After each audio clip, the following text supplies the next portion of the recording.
speaking about the practice of spiritual discipline, we came up to a point where we were discussing that each one of us, when it comes to a point of self-observation and working upon oneself, discovers that we are not one, but we are many. There are many personalities, parts, faculties in us. As the faculties develop, they develop into personalities. That we are many in one. And add to the complications, we discover also that we are not alone. We live in the midst of an environment where there is a constant clash of forces, beings, people, and various moods. We are part of a world. The world always rushes into us, lives in us, adding a further complication. In orthodox old traditions, what they do as a way out of this complexity of nature, they choose any one principle, psychological power, and proceed upon it to the exclusion of everything else. For instance, there are some who take naturally to the path of emotions, devotion, love. So they install in their consciousness a being, a form of God, a divine reality, and organize their whole life around it, pouring themselves in their thoughts, feelings, actions, everything. It is referred to the one who is adored, the one who is sought to be reached. That person or being, the adored one, is found searched for everywhere. Whenever you see a beautiful thing, a thing of beauty or harmony or joy, you are reminded of it. Everything in terms of that. So your whole life turns into a regulated movement towards the divine, and nothing else matters. You shut your eyes and ears to everything else as distracting, irrelevant. You live in a world of your own with the Lord at the center, and nothing else matters. You don't care about the mind, about the thoughts, about philosophy, about metaphysics. You dismiss them as irrelevant to your purpose. That dry knowledge doesn't take us to God, and you ignore the mental faculties. And if you can help it, you also don't bother to work for God or work for the divine, because for you, work is after all a movement of nature, adding more complications, karmic grooves, drawing you externally, outward.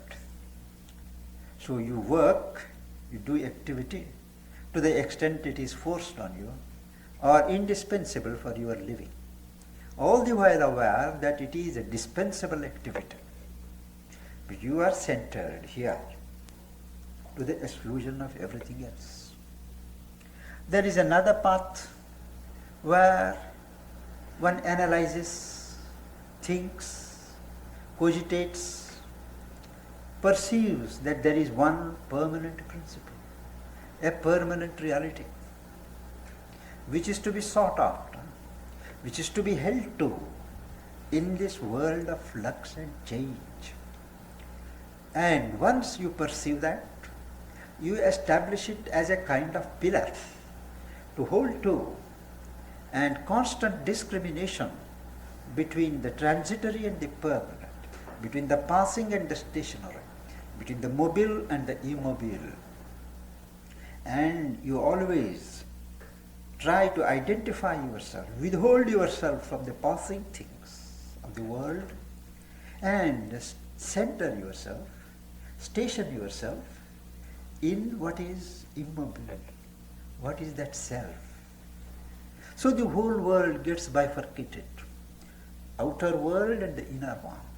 We don't care about emotions. You don't care about devotion. You say this is all sentimentality, which is meant for those of unripe intelligence, and it is not intended for a developed being of man, like man, who is essentially a mental being, a mental consciousness. So the path of knowledge leads to a one-sided development of the mind and a cultivation of the mental approach to the divine, just as the path of devotion, love, leads to a certain self-concentration in a world of one's own, irrespective of what goes on in the world. So apart from this dichotomy between the external world and the inner subjective world, between oneself and the rest, an inordinate concentration on oneself, there is also a kind of disharmony in this, that one concentrates upon one part, one faculty, one psychological power of the being, and ignores the rest. So that ultimately, even if you arrive at your destination, you are only partially fulfilled. All the rest that nature has developed in you, excepting the faculty that you have chosen, is ignored, left limp, and you have ill-served the purpose of the Creator. Today, the world movement of evolution calls for a total approach, what is called holism. Man as a whole, whether in medicine, psychiatry, spiritual yogic techniques, the trend is towards taking man as a whole and having an integral perspective, that everything has relation to everything else. Nothing is perfectly done unless all is perfected. This vision is slowly capturing the mind of man, at any rate the higher mind of man, and there is a definitive movement away from partial, one-sided realizations, one-sided perfections, to a total, integral fulfillment. Nothing else can satisfy the divine intention in nature's evolution, in our own growth. And this harmonization of knowledge, love, power, peace, action, all these have to be affected. And it is the objective of the present day spirituality to tackle this problem of harmonization, resolution of the various problems, uniting the functioning of all the faculties in one fulfillment, and that calls for an all-inclusive concentration. Nothing is ever done without a discipline of concentration. We may read anything, we may feel anything, but at some point we have to canalize all our knowledge, all our feelings towards an objective. There are objectives and objectives. The ultimate objective is there: perfection, fulfillment, liberation. But it is a distant goal. In between, there are a number of intermediate goals, and we have to decide the priority and fix an immediate goal. An immediate goal towards which all my movements must be centered, directed. When that goal is reached, there is another goal. In the ancient hymn of the Veda, the Rishi speaks, as you climb the hill of your being, when you reach the one plateau, another plateau opens, showing the much that is still to be covered. And so it goes on, plateau by plateau. They say man climbs God like a ladder, one after another. It will not do if you have your mind only on the last step. You can't jump.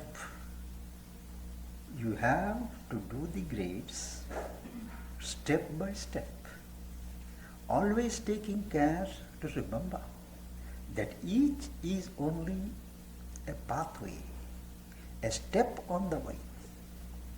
There is a dangerous tendency on the path of spiritual seekers to stop at certain stages which are satisfying and take it as the final one.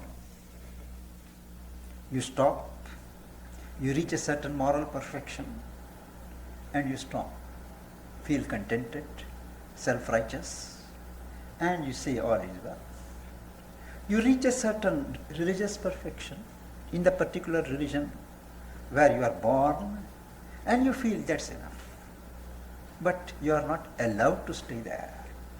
The nisus, the evolutionary urge from within, the soul prods from within, and you feel a gap, a restlessness, and you are urged to go forward. Many of the philosophies, many of these cults, sects, movements are based upon these halfway realizations. Everybody starts well. They realize something, but when they realize a particular aspect of truth, it is so overwhelming that they think that this is the final truth, this is the ultimate, and they decry everything else and call upon the whole world to accept that as the mold. Many cults are there, many groups having these limited realizations. So I would not condemn any single group or movement claiming or really being spiritual, because the basic experience of the founder is true. And as far as he is concerned, it is perfectly right. But where things go wrong is in asserting that to be the final character of human destiny. You have to recognize that it is only a stage.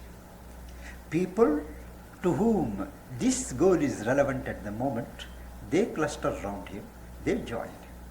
When that is assimilated, they look elsewhere. And they have a right look elsewhere.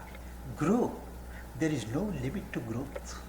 There is no limit to expansion, because we are aiming at a certain consciousness of infinity. This requires an all-receiving concentration.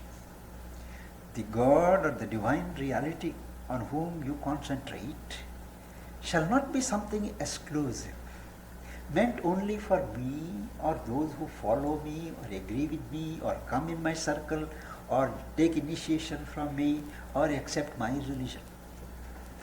It has to be an all-inclusive and an all-receiving concentration. Contacts, impacts come from all sides, and you have to receive, filter through your consciousness, integrate those experiences around the luminous point that you have discovered or you have perceived. And in this process, you seize on any one spring or leverage. That is, nature points to each one which is his strong point. Your mind is your strong point. Your heart is your strong point. Your will is your strong point. So each person feels where he is strong. That is nature's indication that that is your line. But in choosing that, we do not ignore the demands of other faculties. We utilize this as a springboard, as a door of entry. I take the path of knowledge because, let us assume for a moment, I am an intellectual. My mind is alert and feels closest to the divine through knowledge of the divine. But I should be also conscious that I have a heart which seethes with feeling, emotions. To start with, it is unregenerate. Its loyalty is towards lower nature, desire, ego, those who flatter me, those who come to me, those who follow my teaching, whatever it is. To them it goes. But I have to expose that thing also to the light of knowledge which I receive, illumine it, sanctify that, and extend the area of my emotions, deepen the source of my emotions. Or, if I am by birth, by nature, by habit, as a man of emotions, who is easily moved by feelings of others, or fronts the world through the heart, well, I start there, but I take care to see that the mind also has a part, and my devotion, the sap of love, has to enter into my thoughts. Otherwise, it remains bottled up here. So this love, this devotion is to express itself more and more. And I, being a mental being, my thoughts, my thinking, my outlook, everything has to be suffused with this emotion, with this spirit of love and devotion for God. Now, devotion for God, love for God. God is not somewhere there. God is also here, true. But I can't be devoted only to here. But the true test of my love for God is whether I can perceive the God in you all and serve God in you all. This is the true test, whether my love is self-regarding, self-concentrated, or it is all-regarding. The divine is not only the self and alone, but he is the all. He is in the universe. And the concentration of of the mind, of the heart, and of the will that works, activity. All that has to be on the one who is also the all. So we have to posit ourselves constantly that there is this one divinity which is also expressed, manifested, organized in the all. The all does not refer only to humanity. It refers to all the levels of life. The animal kingdom, the plant kingdom, the mineral kingdom, all. That is why the Buddha said, the entire earth is my family. He did not say that the whole humanity is my family. We have our plant brothers, we have our animal brothers, we have our stone brothers and mineral brothers. All because there is one consciousness, there is one reality, manifested in different levels. And we must keep our mind, heart and will open to this divine presence, responding to the divine call at all levels. In this matter, an intellectual preparation is good but not essential. If a pure metaphysical analysis of the principles of existence, the various processes of nature, the various systems of philosophy that have been propounded, all these, a knowledge of these things were essential for a spiritual life, how many could enter this life? It is good to have, if possible, this background for sake of mental clarity, so that one knows what is what.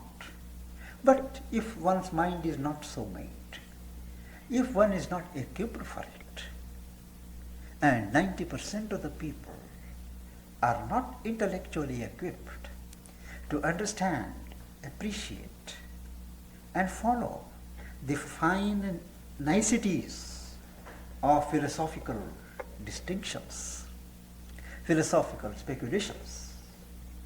They are exercises building the mental muscles. But while it is good to have this knowledge, it is not indispensable. What is required is a call from the soul, a need in the being, and a support in the mind. The mind must support the call from here. And an insistent idea in the mind, whatever you do, wherever you go, that idea must hammer that I have to perfect myself in a divine consciousness. The present formation is incomplete, limited.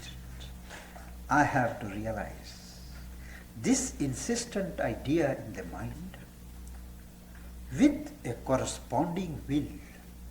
It is not enough to have an overwhelming and overpowering idea. There must also be a readiness of will to exert oneself. There are many who are dominated by an idea, but when it comes to execution, when it comes to express it and organize it in life, they lack the will. They just take the easy paths. They go on speculating, they all go off thinking about it. Now this corresponding training of a will to apply that idea in every moment of life, to see the world experience in terms of this idea, to let oneself be governed by the implications of the capital idea, that is a must. And there must always be an aspiration. What is aspiration? Aspiration is a movement of the being. It is not just a mental idea. It is not just a desire or a wish in the heart, but it is a concerted movement of the being, wanting something which it doesn't have. A state of consciousness, a state of being, which is beyond it. It wants to achieve. This constant urge, movement forward, upward, that is called aspiration. What is desire at a lower level converts itself into aspiration at a higher level.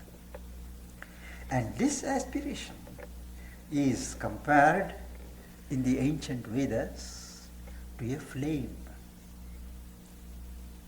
The flame of God, it is lighted, first time it is lighted by God.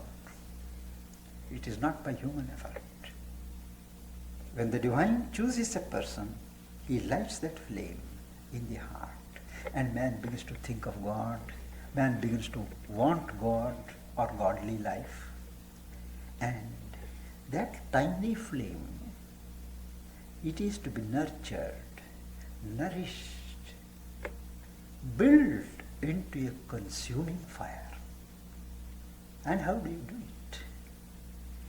For a little flame, you have to feed it. You have to constantly throw fuel into this flame.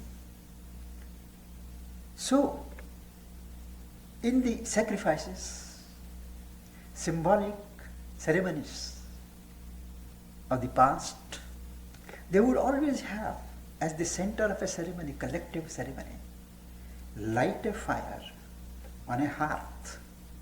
There will be a special platform on which they light the candle, they light the fire.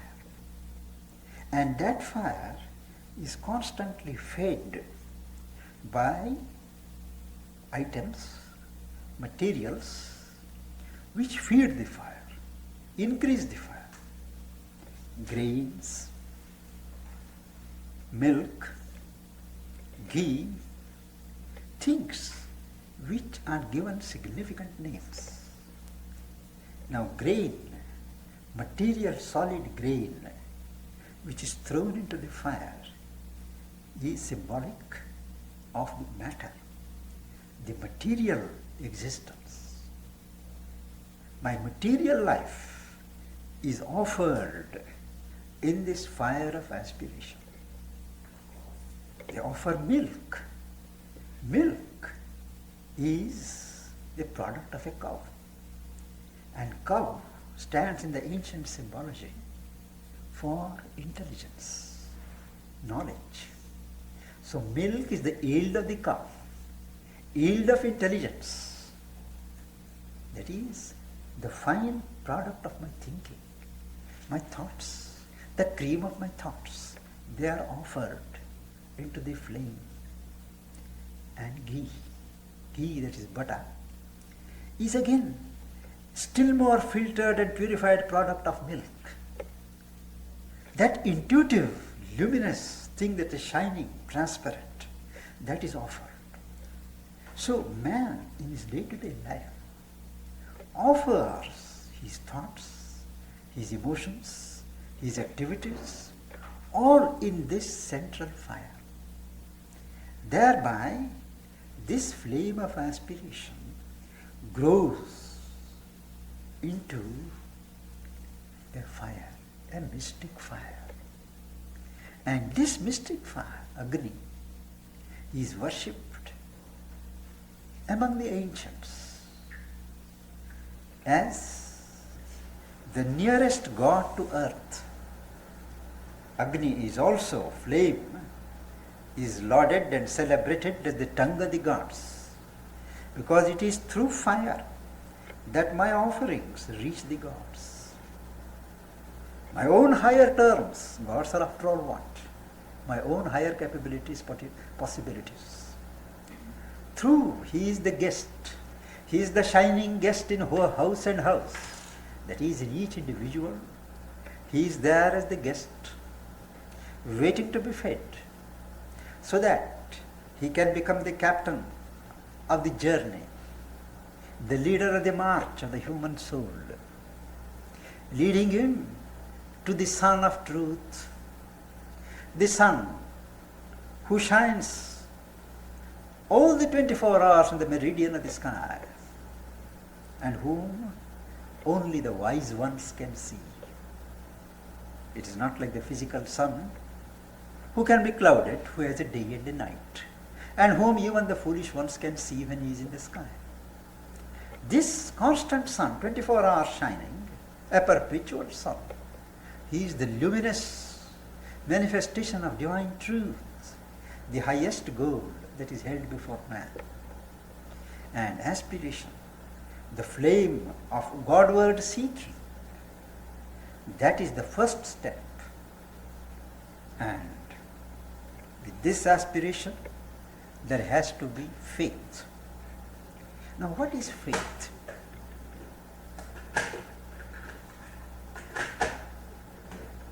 Faith is not something reasoned out. If you reason out, argue, and logically come to a certain conclusion, it is a conclusion. It is not a faith. Faith is the soul's witness to a truth which is not yet accepted by the mind. The mind has not yet glimpsed that truth, but the soul here has. And this knowledge of the soul is reflected in the being as a persistent faith. Later on, by experience, that faith is justified and it reveals itself as an illumined knowledge. But to start with, all of us have to have a faith in God, that there is a reality which we may not see. A faith in myself, in my capacity to reach that truth. And where there is a teacher, a faith in the teacher as one who represents God, through whom one receives the grace of God. So this faith is an indispensable fulcrum in spiritual practice. If you don't have this rock of faith, you can be easily tossed by storms of doubt, by shocks, unnerving experiences. There are many agents, beings, forces in the atmosphere which are interested in knocking out your faith, creating situations when you will begin to doubt yourself. And doubt is an enemy in spiritual life. Doubt is, as Aurobindo describes in Savitri, his epic, is something which is on a pilgrimage without goal. It can never be convinced, because the nature of doubt is to go on doubting. You may argue, you may convince, and at the end of it again, the doubt will be there. Doubt takes many forms. So this doubt is an insidious enemy. So for a spiritual seeker, it is always advisable to have a blanket denial of any kind of doubt. Properly used, doubt can be a means for growth of knowledge. Doubting one's overconfidence, doubting whether one is so right. Now there is what is called a healthy doubt, and there is what is called an unhealthy doubt. A doubt which is always questioning, which is always diminishing an experience, which always throws a wet blanket. Now that is a suspect. Even if we commit certain errors in such a practice, it does not matter. But doubt is an enemy. And in the Gita, it has been said how A man of doubt ultimately comes to perdition. Doubt is an enemy of faith, and unless we have a strong faith, doubt will consume. So once one has that faith, whatever the question, whatever the doubt, whatever the apparent justification of the other things, they don't matter. You have the staff of faith. It is the pilgrim staff with which one journeys the journey. Faith. That is why it is said that faith can move the mountains. It is a way of putting things. That faith is so powerful that with pure faith one can achieve many things. You must have heard the story. It is not quite a story. Oh, there was a teacher, a learned man, giving discourses on the power of the name of God. So there was an illiterate woman. She was hearing, and he said, the name of God is so powerful that you can even cross a river repeating that name. And so she went on hearing with closed eyes. She was very much impressed. And it became night. And it was dark. She had to go to her village across the river. All the boatmen had gone home. So she said, what does it matter? He has said that if we repeat the name of God, one can go. So she boldly goes, repeats the name of God, and walks through the river and arrives at the other bank. She is not surprised because she has that faith. So that day, next day when she returns, the teacher asks her, how did you get back? It was got late, we were thinking of it. She said, no, I did what you said. I repeated the name of God. Then the teacher himself was intrigued. Then he said, can you show me? Then she said, yes. So at the end of the second day's discourse, she went along with the teacher. And at the water, she started going, and she looked at him.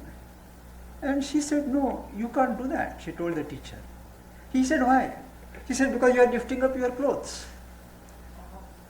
You understand? That is, you are sure that the water is going to touch you. And you are already prepared yourself. So you don't have that faith. And the teacher, thereafter, he stopped talking. And he started practicing this faith. Now these are significant legends. There is some truth in them. Though everything need not be true, but some truth in that. There have been people who by faith have cured themselves. That I have seen personally. With faith, no medicine. Pure faith. Doctors have been amazed. Medical science has been challenged. They can't. They may give some reasons, but they are not valid. Faith really can work wonders. And why? Because when you have that faith, you touch a level of divinity, a level of truth, which reflects itself in that faith. And when you touch that level of truth, it operates, upsetting, overcoming all your physical laws and rules. You contact a level of being which is above all these things, which is self-effectuating. That is also faith. And allied to faith is prayer. Prayer.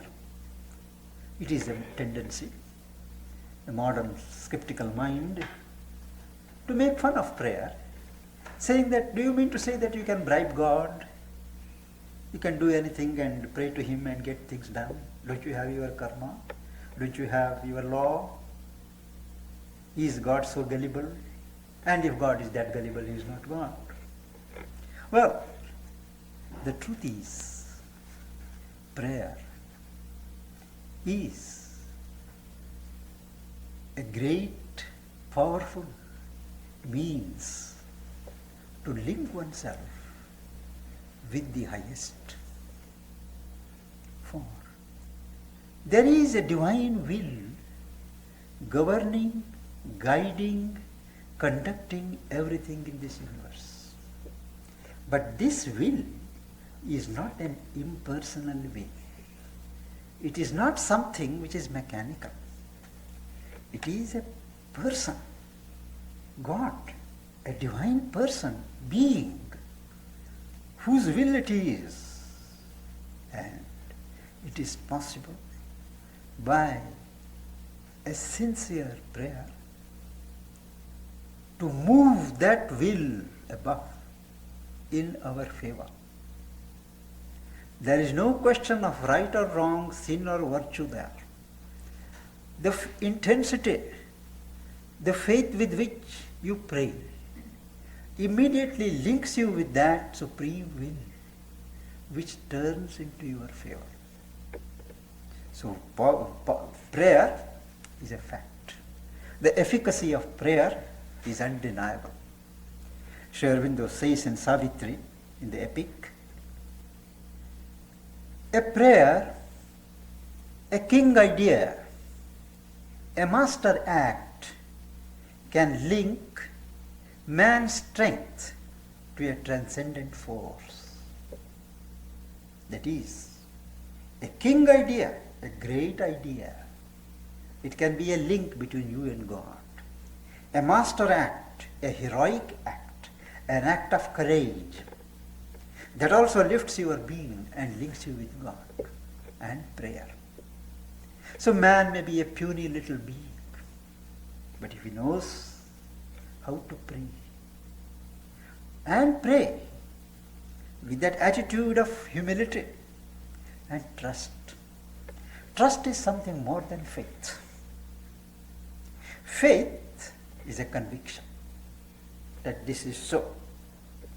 Trust is a loving confidence in somebody, in God, with a firm expectation that the trust will be fulfilled. A reliance with love upon God, that is trust in God. Not imposing a particular reaction from God, but having that idea and the faith that whatever comes from Him is for my good. Not always expecting successes in life, but even failures are taken as the blessings of God. Because many times we have seen, when you look back, it was good we failed in such circumstances. Larger doors opened, new greater challenges drew out higher strength from us because we failed. So not only successes, but even failures are bricks in the edifice of the soul. So this trust that only good can come from God. My faith will never be belied, and whatever comes, it is for my good. He knows more than I do. He is omniscient. At least he can see a few steps further than I can. After all, his wanted intelligence, wisdom, man can see only one step ahead. As again Aurobindo says in Savitri, man is an imperfect God, hurting himself at every step. That is man. Man has before him much more time to develop than the time that has gone behind. He is just a puny little being who has acquired a little of consciousness, and he thinks he is in the top of the world. There is so much to be done, so much to be imbibed, so much to be expressed before man can become a God. But the possibility is always kept before him that you are not the final creature, you are not the finis, And if anybody thinks he is, you can be sure of a number of shocks in life to whip him into a realization that there is much still to be done. And aspiration, faith, and a need in the heart to want the divine consciousness, to want God, there must be a need.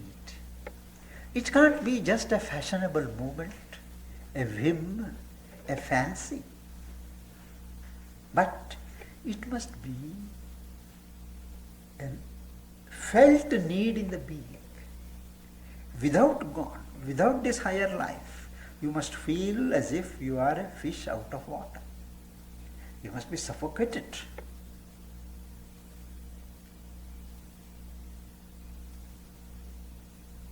There is a story of a great saint in India. His disciple would ask him, "What is this wanting God? We all want God." He said, "No, it must be a consuming, suffocating need." He said, "I don't understand." He took him to a nearby pond of water and immersed his head in water. That man started struggling. He said, "This must be your state.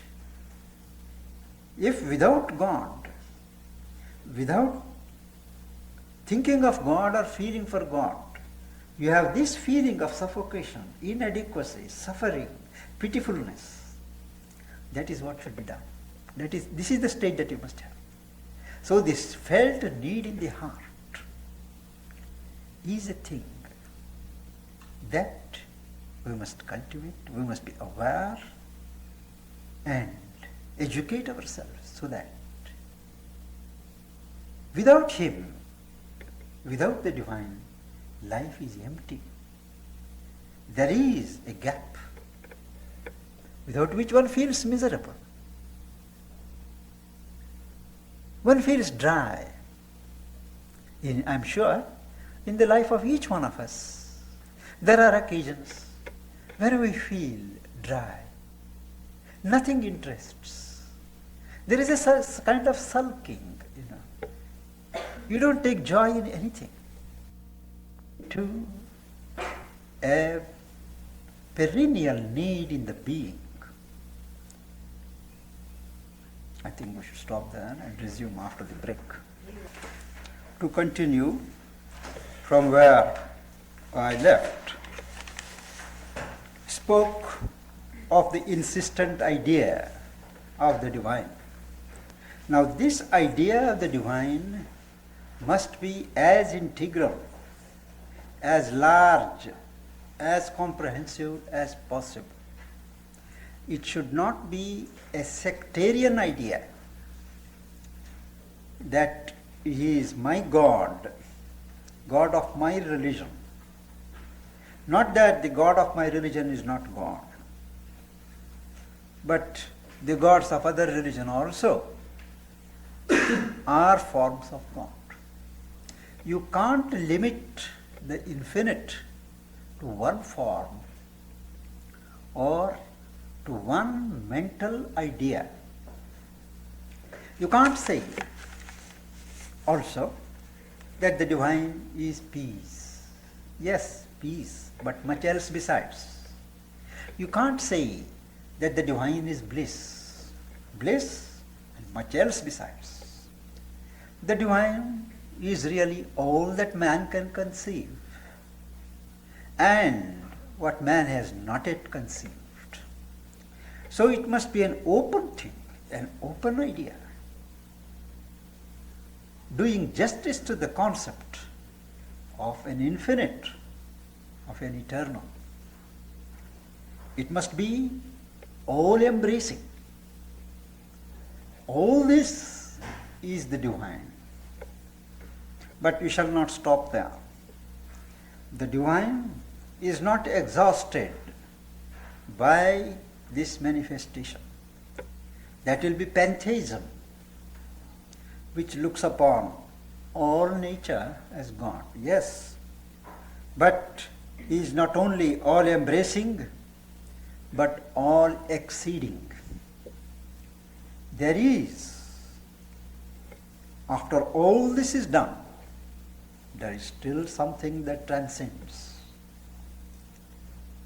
This is where that famous peace invocation, which I believe I have quoted here sometime, that is full and this is full. The full is taken out from the full. Take out the full from the full remains. That is the logic of the infinite.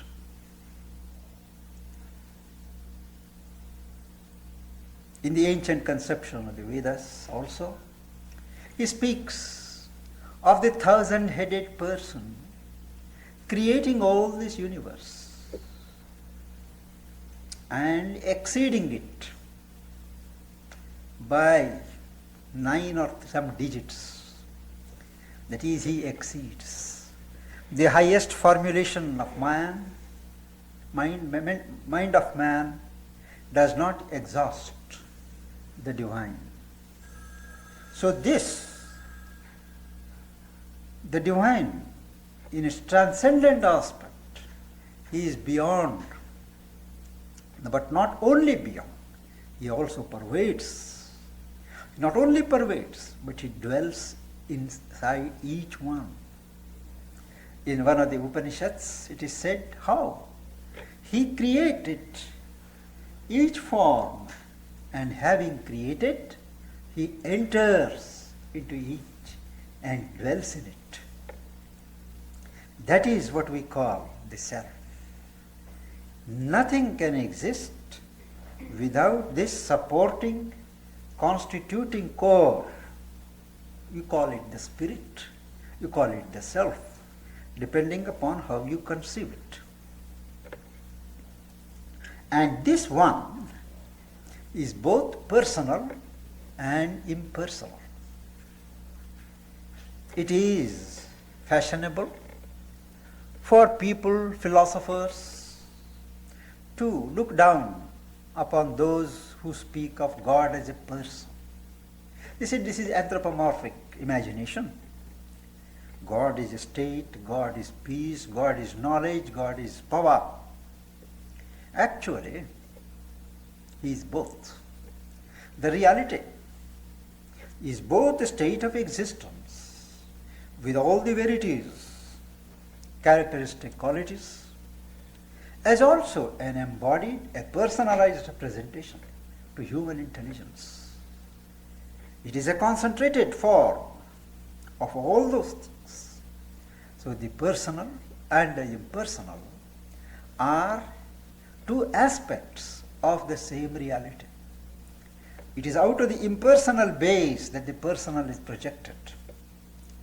The personal gives a concreteness to what is impersonal. And it is infinite and it is eternal. Eternal and infinite. These are two concepts which have been there right from the dawn of man.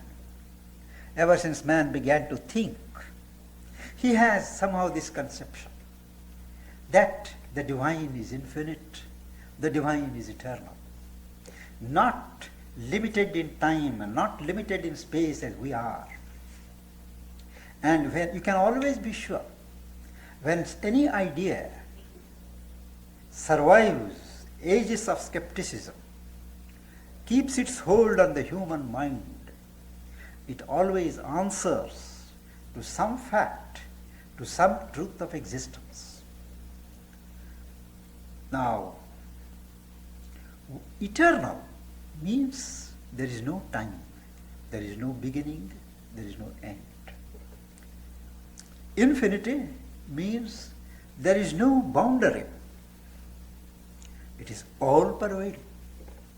You can't fix a limit. Now this eternal, limiting itself for purposes of manifestation, becomes time. Infinite, self-limiting for purposes of creation, becomes space. Space is self-extension. Time is self-duration. Both are terms of the omnipresent reality. Eternity, positing itself in manifestation, has the past, the present and the future. It also limits itself for purposes of, just as it is a game, football game or a tennis game. We draw lines to give a certain reality to the game. We draw up the rules. We say this is the space, this is right, this is out and this is in. This is my court, this is your court. It is, without those lines you can't play tennis. Similarly, the cosmic game requires a self-limitation by what is unlimited, boundless, into certain manageable bounds in time, in space. So we have a conception of one, personal, impersonal, infinite, eternal. And when we have that thought, when we have that idea, it should not be a simple mental thought. It must be a seeing thought. That is, you must so train yourself that you see that truth in everything. You see the infinite in life. You see the impersonal. You see the eternal in life. Whenever you see others, you recognize the divine. So this is what is called giving sight to thought. What you think, you also see. Through that thought, you function, you see. It must be a seeing thought. And then faith will be justified and turn into an eternal flame of knowledge. As soon as we start, it is inevitable that our own normal nature enters into the situation. There is first the desire. After all is said and done, after all the ages of civilization and culture that man has passed through, it is still a fact that the prime motivating force is desire. Desire may be a desire for physical possession, vital aggrandizement, mental eminence, a spiritual sainthood. Whatever it is, there is desire. Now, you can't start fighting with desire, which meets you at every nook and corner. So, a wise seeker allows desire to enter, even in the spiritual realm, and makes it the desire, makes his own desire want the divine. My desire also should participate in the seeking. What I normally desire other things, the desire must want God also. Once the desire accepts the objective of wanting and securing the divine, then it must be trained to want the divine not for itself, but for the divine itself, for the divine in the world, not for my personal salvation, but for all the good that I can do that way to the world, and for the service that I can do to God. The desire must be lifted up, remove its self-focus, and enlarge the focus to include the universe and to include the divine. And third is to teach desire to function not in an egoistic way, but in the way of divine will. That is, not to have impatience, not to have that fevered excitement and agitation. I must realize God, I must have divine consciousness now, otherwise getting restless and getting upset. It has to come from there. It has to be His will. Trusting His will, leaving it to His will. To do effort is our part, but the results, the fruits are in His keeping. So to accept the supremacy of the divine will and not to stake its own claim at every step. This is the graduation of desire. And when it is filtered through and pulled through these stages, the desire itself disappears. This is the way we have to educate things, not reject things, not suppress things, but take them as they are, give them a different orientation, and turn them towards ends which they do not originally anticipate. And once this desire soul submits itself to the divine law, the personal desire and ego are abolished. But the individual is not abolished. The individual remains without the handicap of ego, without the lower motivation of desire. He remains as an illumined center for the radiation of divine power, divine light, divine consciousness. He remains a point, a center in the great infinite being of God. He is not lost. He is not dissolved.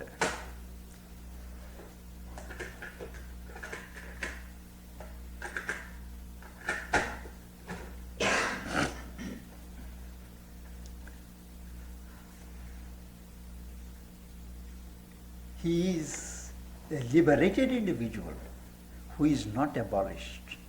Man is not intended to be abolished.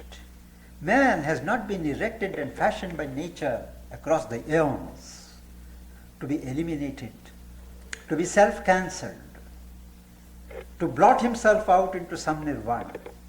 No. He has a purpose, he has a role, and that is to raise himself to a level of instrumentation through which the divine energies, the divine knowledge, the divine consciousness can pour itself into the world and elevate it towards some figure of perfection which the divine intends in its scheme for manifestation. So each one of us owe it to God, owe it to ourselves, to make the best use of the opportunity given to us. The time, the energies, the facilities that God has given, so that we rise to our heights, to the highest level that we are capable of, and function as His radiating energies. This requires a perfect self-consecration. Consecration is constantly dedicating oneself from top to toe, in every movement of nature, to God, to the divine. And this is possible through perfect self-surrender.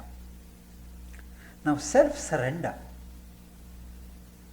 is a phrase which often frightens the Western seekers. I may have said it before, but I would repeat that right from their childhood, a Western mind is brought up in the tradition of individualism. Individuality. He is trained, the whole culture is this, that each one is trained to guard his individuality, to promote his self-interests, to look at everything from his point of view. And anything that asks for a certain sacrifice, for a certain diminution of the sovereignty of this individuality, frightens him. I have known of many spiritual seekers from the West who took to the path of meditation, great fervor, intensity, followed the path, and when they arrive at a point beyond or going beyond the mind, or when they plunge inside beyond a certain level, when this small human person is being taken up, assumed by something higher, they shrink back. They have shrunk back. No, I feel I am dying. What does it matter if you die?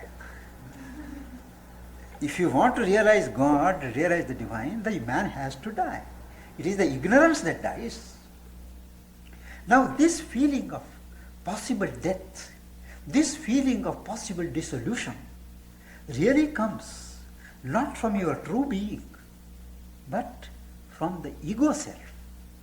Because the ego realizes with consternation that it is going to be dissolved and it will have no more career.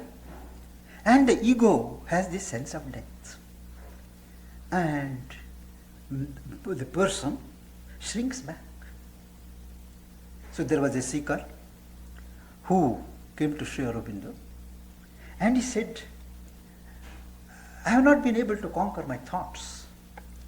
I want to have a mind without thoughts.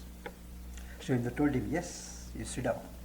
He was reading his newspaper and he said, you sit down and close your eyes.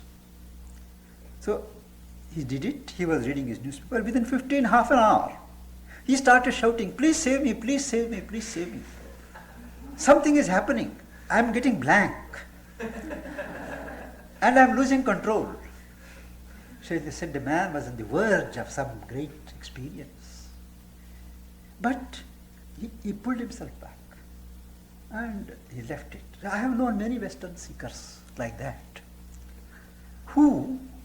But an Eastern seeker, it is in our blood, in our race memory, that it is a great moment in life when I can forget myself and allow myself to be taken up by a greater being, a greater force. I welcome that. And when that takes place, I am glad to be flooded. Now this is a difference. Of course, from the worldly point of view, this standpoint of individualism has its certain advantages. But also a point comes when you have to overcome it. Ego was a helper, ego is the bar. That's what Sri Aurobindo says in his Thoughts and Glimpses. Ego was the helper. Nature develops the ego as a centralizing point in this world of flux, where forces clash and move. Nature slowly develops a point of centration, individualism, around which the consciousness organizes its experience of life. I, mine. Unless I say I, unless I say mine, I have no interest. So, this ego is gradually posited and developed by nature as a point of centralization. And in man, it comes to a point when it has served its purpose. And once man becomes conscious of this ego, he has to dispense with it. Because the ego is only a shadow of the real self inside. And unless that impostor is removed, the king cannot occupy his rightful throne. And this elimination of the ego takes place in this discipline of surrender. Now, surrender is a big subject, the full implications of which will require a little time to develop, and I think we can postpone it to next Thursday. If you have any questions, relevant or irrelevant, I'll be happy to answer.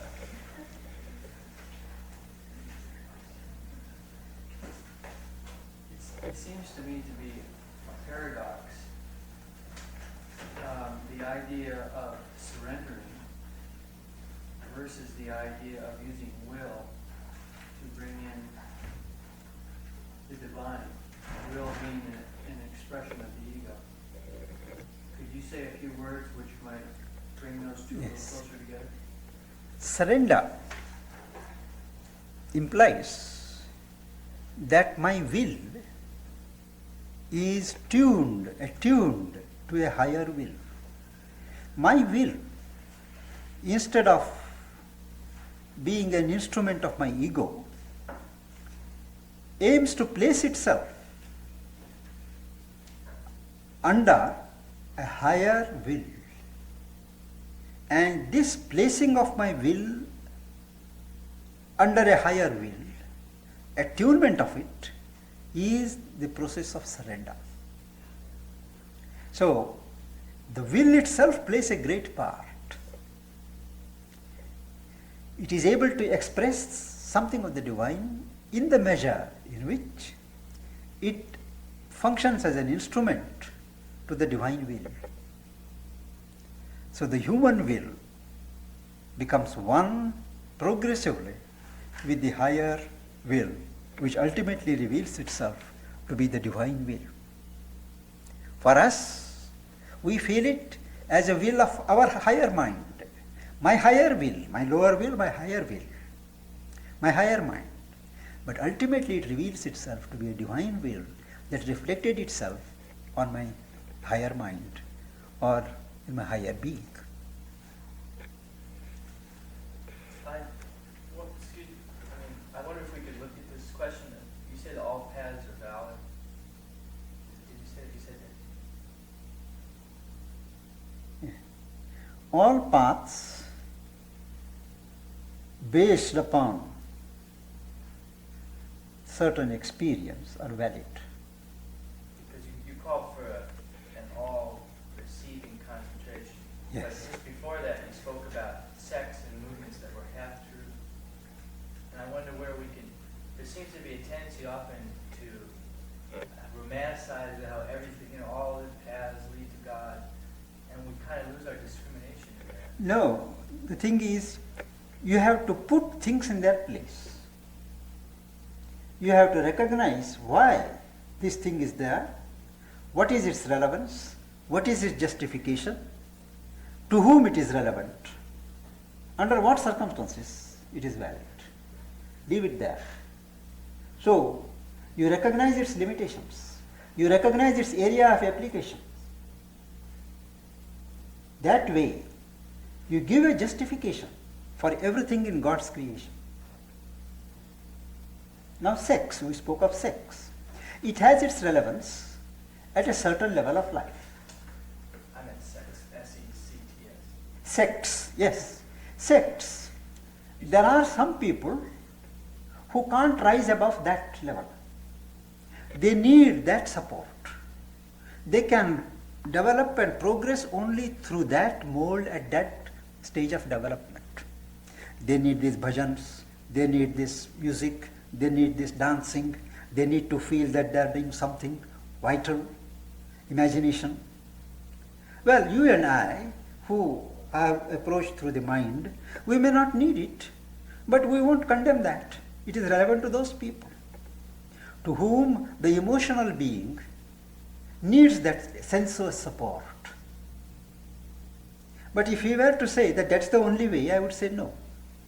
It is a way for those to whom it is relevant, for those whose mind is to be awakened through that impact.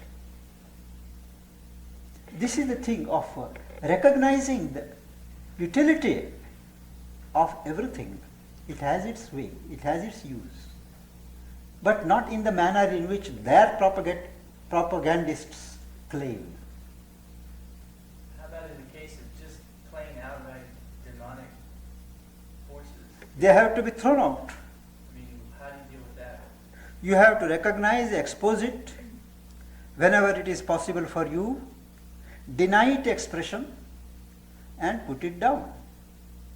But that too has a role in God's creation. Well, it is. Can you say someone's participation in a demonic sect No, it is not. No, it is a misguidance. It is leading people wrong. You see, there are certain things which are evil, which are false. They have no role to play. They are there because we suffer them to exist.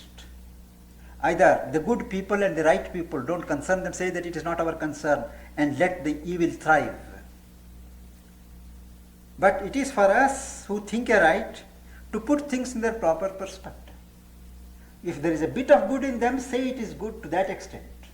But there are certain moments which are entirely pernicious, entirely harmful spiritually. They have to be put down. Evil cannot be put down without putting down the people who live by that evil. So it is necessary. Rejection is a part of spiritual life. Rejection has to be done. Not suppression, but rejection. It is necessary. On my sadhana, sometimes I have difficulty discriminating between the ego's will and the divine will. The divine will always carries a peace about it, a silent conviction about it. The will of the ego has a certain excitement, a certain pleasure when it is fulfilled, a certain anticipatory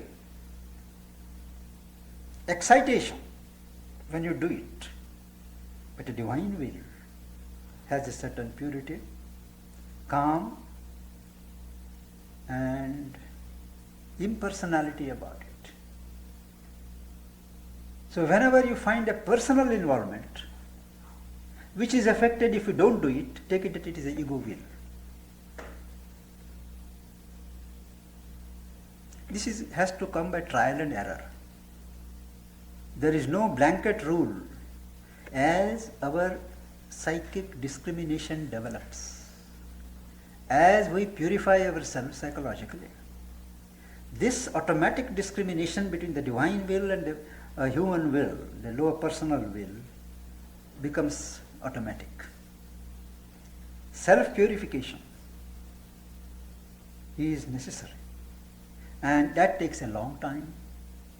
So one has to be quite vigilant. What is called a vigilant passivity has to be there. Yes, madam? I was going to make a comment about surrender, that some Westerners do surrender to God, even in the Christian religion. Actually completely surrender, and they don't hold anything back. So it isn't purely Eastern. It does happen here too. Even though their viewpoints may be different as far as even their religions are concerned, and even though they don't believe in reincarnation, but they do completely give themselves to God. Many Westerners do. But madam, Christianity comes from the East. Well, you're separating Easterners and Westerners. No, the Western mind. I was speaking in yoga. Spiritually seekers, they have a difficulty. Those who are mentally developed. After all, Christianity comes from the East. Yeah, I thought you were separating between the Occident and the Orient, because I No. do know that in America there are people who do really surrender completely to God, even though they may not see it exactly as you do, but they do. They give themselves completely. So it isn't completely. That's true. That's true. What I say can't be generalized. No, it shouldn't be generalized. Usually, I discuss the tendencies, trends. There are exceptions both ways. In East also we have certain hard-boiled, what are so-called practical people who poo-poo all this talk of surrender and things. They say this is the way of weaklings. One must have self-confidence, do things oneself, and all kinds of things, you know. So I don't accept the saying that the East is spiritual and the West is material. No. Humanity is one. But the cultures, they have certain preponderant elements. Some favoring certain moments, some favoring other moments. That is why. Well, I think we'll meet next on Monday. Thank you very much.